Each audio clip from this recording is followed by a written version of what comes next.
इस वाले इक्वेशन में प्रेशर में करेक्शन करने का क्या ज़रूरत पड़ा, ठीक है, इसको हम समझते हैं। तो सेकंड जो पार्ट है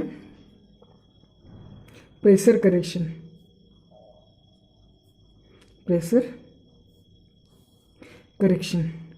तो देखिए प्रेशर करेक्शन क्यों करना पड़ा, ठीक है।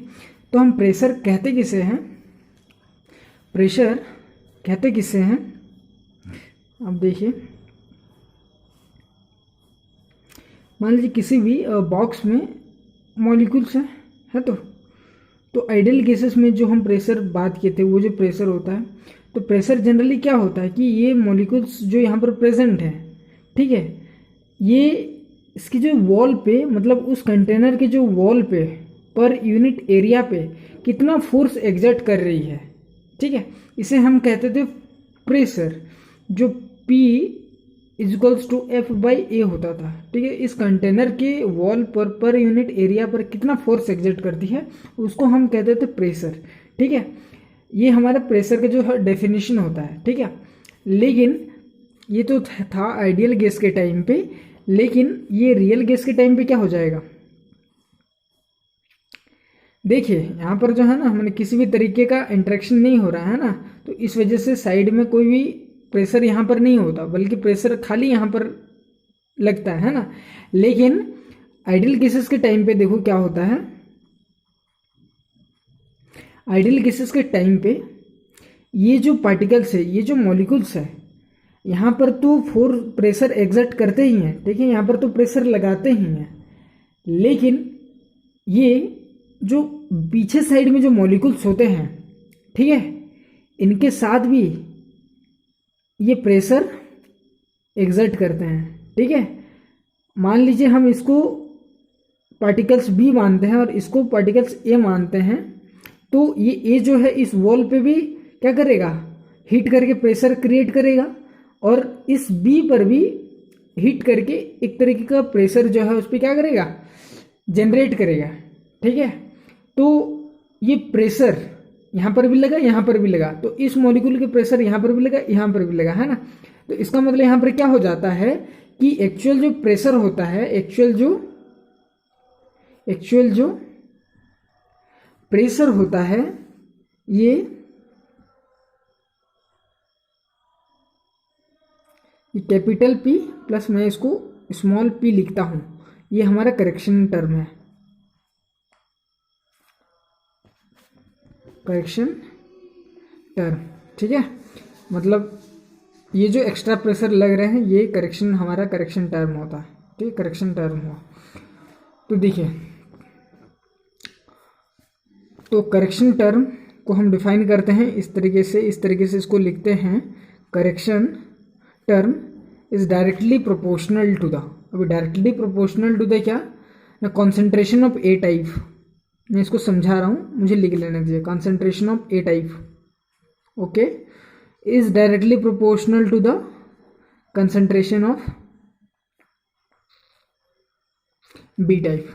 तो देखिए ना, ए के जो पार्टिकल्स है मैंने यहाँ पे जस्ट लिया ना, जो यहाँ पर ए जो पार्टिकल्स है और जो बी टाइप का पार्टिकल्स है, मैंने ए टाइप का पार्टिकल्स यहाँ पर प्रेशर तो एक्सर्ट कर ही रहे हैं, है ना, लेकिन साथ में यहाँ पर बी पर भी प्रेशर एक्सर्ट कर रहे हैं। तो यहाँ पर दो तरीके के यहाँ पर जो मॉलिक्यूल्स है ना, दो तरीके का मॉलिक्यूल्स यहाँ पर प्रेजेंट है ना। तो इसी का क्या कॉन्सेंट्रेशन है इस पूरे बॉक्स पर, इस पूरे बॉक्स पर इनका क्या कॉन्सेंट्रेशन है, इन्हीं को हम यहाँ पर ले रहे हैं। तो concentration of A type is directly proportional concentration of B type, यही हमारा है करेक्शन टर्म, ठीक है। तो कंसेंट्रेशन को कैसे लिखते हैं हम, यहाँ पर small p is directly proportional to the number of moles upon volume, ऐसे लिखते हैं ना, number of moles upon volume. तो ये small p is directly proportional to the n square v square, ये हम इसको ऐसे लिख सकते हैं, ठीक है। तो small p is equals to A N square by V square हो जाता है, ये ऐसे हो जाता है, ठीक है। जहाँ पर हम प्रोपोर्शनल साइन हटाएं, इसकी जगह पे एक टर्म आता है जिसको ए बोलते हैं, ये ए क्या है, ये ए भी है क्या, प्रोपोर्शनलिटी कांस्टेंट, या तो इसको हम वैन डेर वाल्स कांस्टेंट भी बोलते हैं। तो ए को भी वंडरवॉल कांस्टेंट कहा जाता है और बी को भी वंडरवॉल कांस्टेंट कहा जाता है। ये आप लिख करके रखना क्योंकि यहाँ से क्वेश्चन काफ़ी आते हैं। तो हम अगर यहाँ पे ए को कैलकुलेशन कर, ए का जब कैलकुलेशन करें तो ये हम इसको ऐसे लिख सकते हैं P V A square by N square, ऐसा लिखा जा सकता है। ठीक है,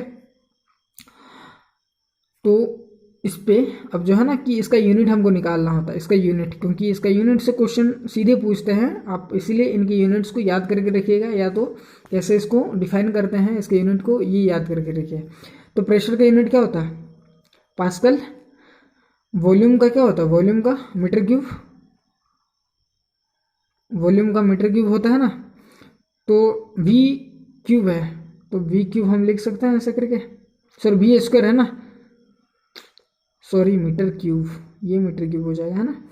और एन स्क्वायर, एन का क्या होता है? मोल होता है ना, मोल का स्क्वायर। तो इसका यूनिट क्या हो जाता है? इसका यूनिट होता है पास्कल, मीटर का पावर 6, मोल इनवर्स 2।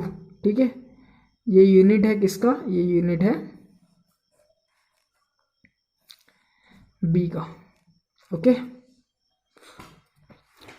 अब इस यूनिट को हम चेंज करके भी लिख सकते हैं, क्योंकि हम जानते हैं कि 1 joule is equals to pascal meter cube होता है। जब हम लोगों ने गैस कांस्टेंट के बारे में पढ़ रहे तो उसमें मैं बताया था कि 1 joule is equals to pascal meter cube होता है।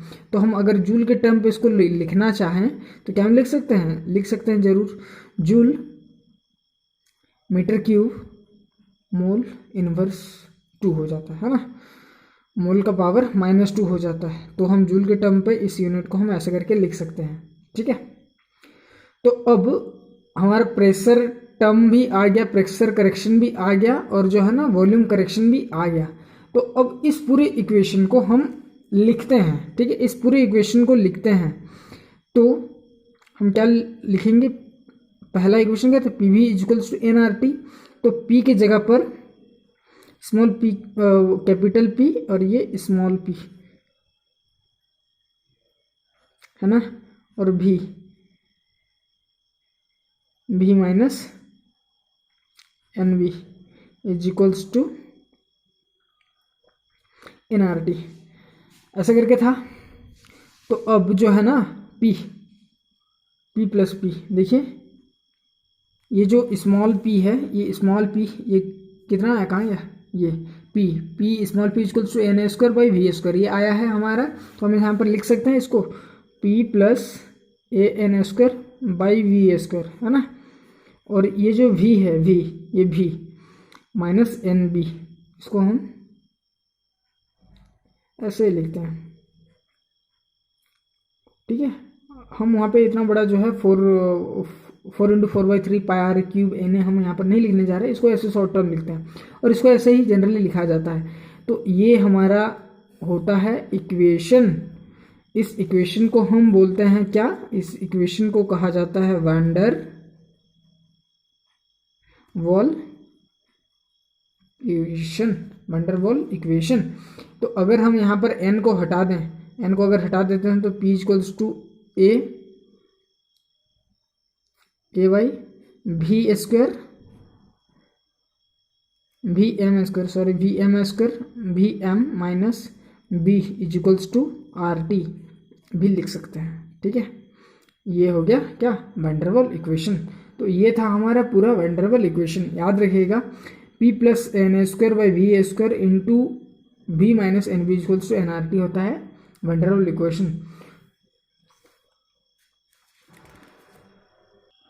अब देखिए इसकी एप्लीकेबिलिटी को पढ़ते हैं कि जो वैन डर वाल इक्वेशन है,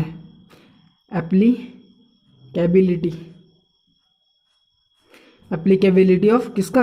वैन डर वाल इक्वेशन का। मतलब इसका क्या एप्लीकेबिलिटी है, क्या इतना ज़रूरत है वैन डर वाल इक्वेशन का, है ना।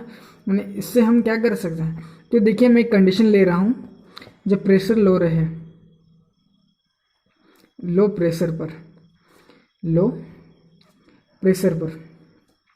तो प्रेशर जब लो रहेगा, ठीक है, हम यहाँ पर बोल सकते हैं जब प्रेशर लो रहेगा तो प्रेशर कम करने से वॉल्यूम बढ़ता है, बोलो हाँ, ठीक है। वॉल्यूम जो है बढ़ता है, प्रेशर कम करने से वॉल्यूम बढ़ता है। तो अगर वॉल्यूम बहुत ज़्यादा बढ़ जाता है, ठीक है, तो हम क्या, जो वंडरबल इक्वेशन है, क्या हम इसको ऐसे लिख सकते हैं, P equals to A V M square into V M minus ये जो B है, क्योंकि वॉल्यूम बहुत ज़्यादा है तो इस B को जो है नेगलेक्ट कर दिया जाता है ना। इस B को क्या कर दिया जाता है, नेगलेक्ट कर दिया जाता है, इसको नेगलेक्ट कर दिया जाता है। तो हम इस इक्वेशन को ऐसे लिख सकते हैं, V M square is equals to R T. इस इक्वेशन को ऐसे करके लिखें, सॉरी यहाँ पर वी एम छूट गया, ये वी एम। तो अब इसको सॉल्व करते हैं, A by V M is equals to R T. तो P V M by R T हो जाएगा plus A by R T V M is equals to 1।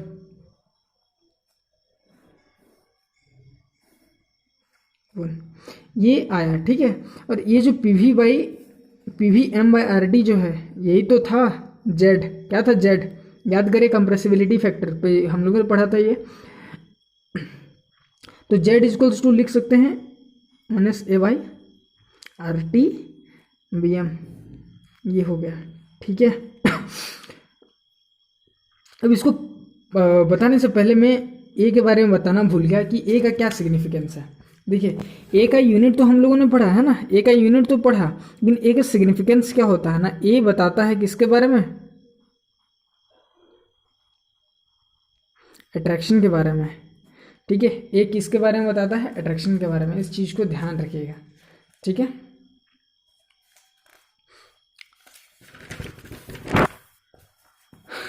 तो अब देखिए यहाँ पे जब कंप्रेसिबिलिटी फैक्टर में पढ़े थे ना कि अट्रैक्शन होने पर वो जेड का जो वैल्यू होता है वो 1 से छोटा हो जाता है। तो अब इस वहाँ पर किया गया, क्योंकि ए बताता है अट्रैक्शन को।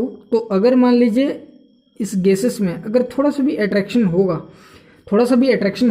तो इस केसेस पर क्या हो जाएगा, ये 1 माइनस समथिंग वैल्यू हो जाएगा।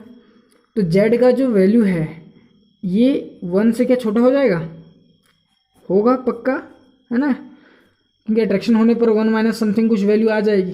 तो ये हो जाएगा जेड इज लेस देन 1। ये कब होगा, जब अट्रैक्शन होगा।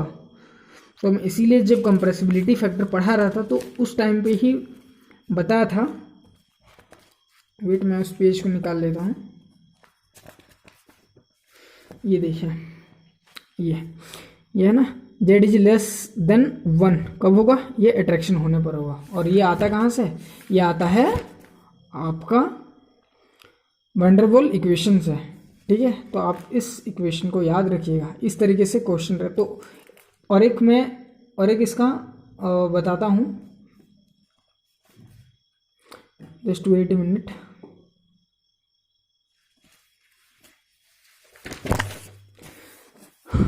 ये तो लो प्रेशर पे बताया हमने ना। अगर हम क्या करते हैं, प्रेशर बढ़ा देते हैं, हाई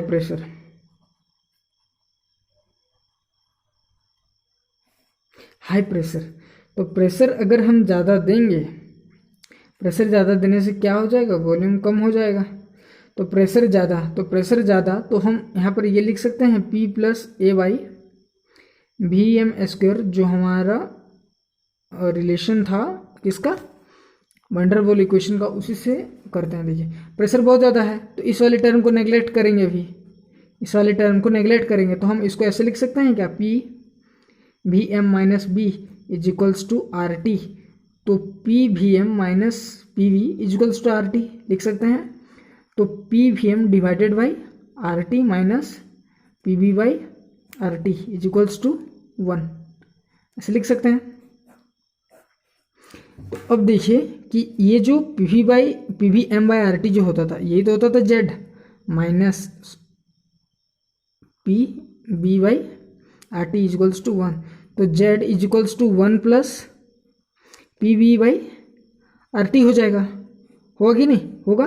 तो ये जो बी है, ये बी का क्या सिग्निफिकेंस था, बी क्या होता था, रिपल्सन बताता था, है ना, बी बताता था रिपल्सन। तो मैं यहाँ पे लिख रहा हूँ कि बी क्या बताता था, रिपल्सन बताता था। तो इस वाले इक्वेशन पे देखिए, इस वाले इक्वेशन अगर यहाँ पे थोड़ा सा भी रिपल्सन हो जाता है, अगर थोड़ा सा भी यहाँ पे रिपल्सन होगा तो इस केसेस पर 1 का जो वैल्यू है ये ज़्यादा हो जाएगा, सॉरी जेड का जो वैल्यू है 1 से ज़्यादा हो जाएगा, होगा कि नहीं होगा। तो थोड़े से रिपल्सन पर ही जेड का जो वैल्यू है ये 1 से ज़्यादा हो जाएंगे। ये कब होगा ना, जब रिपल्सन होगा।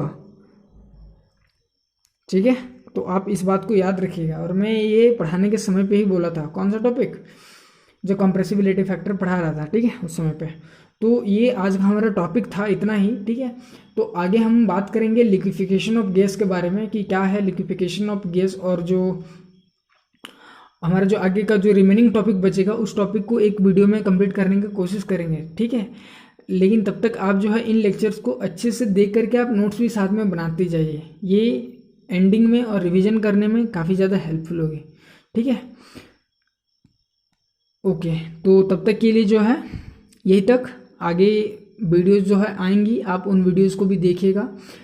और एक रिक्वेस्ट है कि आपके जो मोटिवेशन है, आपके पढ़ने का जो मोटिवेशन है, आप अभी लैब असिस्टेंट की तैयारी कर रहे हैं तो आपका मोटिवेशन है कि मुझे जॉब पाना है, मोटिवेशन, इसलिए आप रेगुलर पढ़ रहे हैं, ठीक है।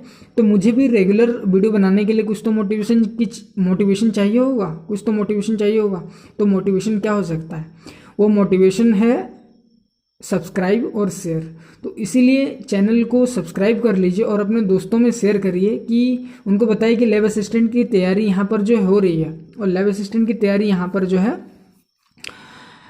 कंटिन्यूसली होगी। और जो भी टॉपिक्स हैं उन सारे टॉपिक्स को मैं कवर करवाऊँगा, और किस तरीके के क्वेश्चन आएंगे वो भी मैं आपको बताते जाऊँगा, किस तरीके के क्वेश्चन यहाँ पर सेट हो सकते हैं वो भी मैं बताऊँगा। तो इसीलिए आप जो सब्सक्राइब और शेयर कर दीजिए ताकि मुझे थोड़ा सा मोटिवेशन मिले, ठीक है।